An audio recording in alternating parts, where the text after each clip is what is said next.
रिश्तों की door.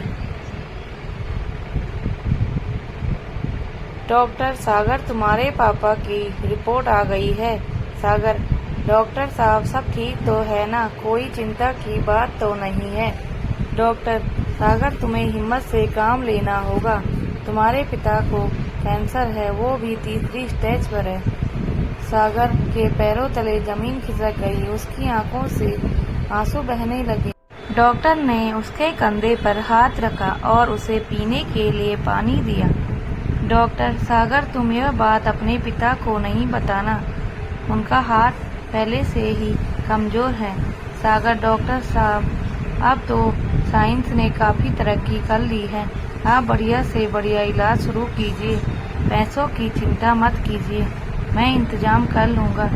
Doctor सागर, बात पैसों की नहीं है, कैंसर काफी फैल चुका है, उनके पास ज़्यादा से ज़्यादा 6 महीने का टाइम है। मैं कुछ दवाइयाँ लिख रहा हूँ, इससे उन्हें कुछ आराम मिलेगा, लेकिन जितना हो सके उन्हें खुश रखने की कोशिश करना। सागर अंदर से टूट जाता है। वह बाहर निकल कर शालिनी को फोन करता है, दोनों शाम को मिलते हैं। सागर शालिनी को सारी बात बताता है और रोने लगता है। शालिनी, सागर तुम हिम्मत से काम लो, सब ठीक हो जाएगा। सागर, तुम्हें पता है शालिनी, मेरे पापा ने कितने कष्ट उठाकर मुझे पढ़ाया लिखाया, अब जब उन्हें सुख से रहने का समय आया तो ये बीमारी खड़ी हो गई। शालिनी, भाग्य के लिखे को कोई नहीं बदल सकता, अब तुम केवल उनकी खुशी के बारे में सोचो, उन्हें खुश रखो और खुद भी हिम्मत रखो। इसी तरह बातें करके सागर घर आ गया। घर आते ही पापा ने पूछा, प्रशांत जी बेटा क्या हुआ? रिपोर्ट लेने गए थे। सागर, पापा सारी रिपोर्ट नॉर्मल है, कोई चिंता की बात नहीं है, बस कुछ बीपी बढ़ा हुआ है, डॉक्टर ने कुछ मेडिसिन लिख दी है, आप लेते रहिएगा। यह कहकर सागर चुपचाप अपने कमरे में चला गया। उसके पीछे पीछे माँ चली आई। पुष्पा जी बेटा क्या बात है, तू कुछ परेशान है? सब ठीक तो है ना? सागर, हाँ माँ सब ठीक है, आप चिंता न करें। पुष्पा जी चल तो फ्रेश हो जा, मैं तेरे लिए खाना लगा देती हूँ। सागर, नहीं माँ, वो शालिनी से मिलकर आ रहा हूँ, वहीं हमने खाना खा लिया था, आप और पापा खाना खा लो और सो जाओ, मैं भी सोने जा रहा हूँ। उनके जाने के बाद सागर कमरा बंद करके बहुत देर तक रोता रहा। अगले दिन वह घर से ऑफिस जाने के लिए निकलता, लेकिन आज उसका ऑफिस जाने का बिल्कुल मन नहीं था। इधर एक दिन पहले जब शालिनी घर पहुंची तो उसका मन काफी उखड़ा हुआ था। घर पहुंचते ही उसने देखा उसके पिता हिम्मतलाल जी सोफे पर बैठे थे। शालिनी की माँ सुशीला किचन में खाना बना रही थी। हिम्मतलाल जी ने पूछा, हिम्मतलाल जी बेटी क्या बात है, बहुत परेशान है? उनके पूछने पर शालिनी ने सारी बात बता दी।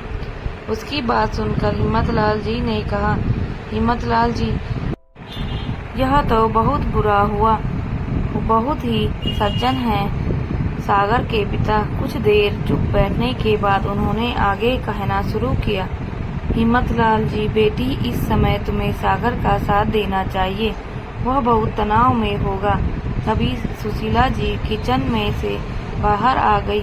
सुशीला जी, आप बाप बेटी भी कमाल करते हो, कभी अपने बारे में भी सोचोगे या हमेशा दूसरों के बारे में ही सोचते रहोगे? उन्होंने आगे कहना शुरू किया, सागर और तुम पिछले 3 साल से शादी की बात कर रहे हो, हर बार तुम ही उसके लिए कुर्बानी देती रहो। पहले उसकी नौकरी नहीं थी, जब नौकरी लगी तो यह कहकर शादी के लिए मना कर दिया कि बहन की शादी करनी है। उसके बाद भी हम इंतजार करते रहे, कल तक कह रहा था बहन की शादी को 1 साल पूरा होते ही हम शादी कर लेंगे, लेकिन अब तो हद हो गई, अब पिताजी की बीमारी बोलकर शादी को टाल रहा है। मुझे तो उसकी किसी बात पर विश्वास नहीं है, कहीं तुम्हें बेवकूफ़ तो नहीं बना रहा? माँ शालिनी लगभग चीखते हुए बोली, शालिनी माँ, तुम कैसी बातें कर रही हो? सुशीला जी, ठीक कह रही हूँ बेटा, अगर तेरी जगह वो होता तो कब का किसी और से शादी कर लेता। क्या कुर्बानी सिर्फ औरतों के हिस्से में आती है? शालिनी बिना कुछ बोले उठकर अपने कमरे में चली गई। उसे माँ पर बहुत गुस्सा आ रहा था।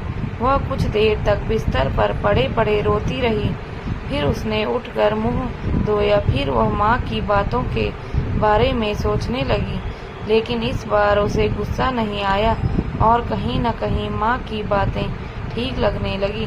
आखिर 4 साल बाद बहुत लंबा समय होता है। अगले दिन जब वह सुबह सोकर उठी तो मन बहुत उदास था। असमंजस की स्थिति थी कि ऐसे में सागर का साथ दे या अपने भविष्य के बारे में सोचे। वह फैसला नहीं ले पा रही थी। इसी कशमकश में के बीच सागर का फोन आ गया। शालिनी बहुत कंफ्यूज हो रही थी, इसीलिए उसने फोन नहीं उठाया। इधर सागर फोन किए जा रहा था, लेकिन शालिनी फोन नहीं उठा रही थी। दोस्तों, यदि आपको हमारी कहानी अच्छी लगी हो तो प्लीज़ लाइक, कमेंट, शेयर और सब्सक्राइब ज़रूर करें। धन्यवाद।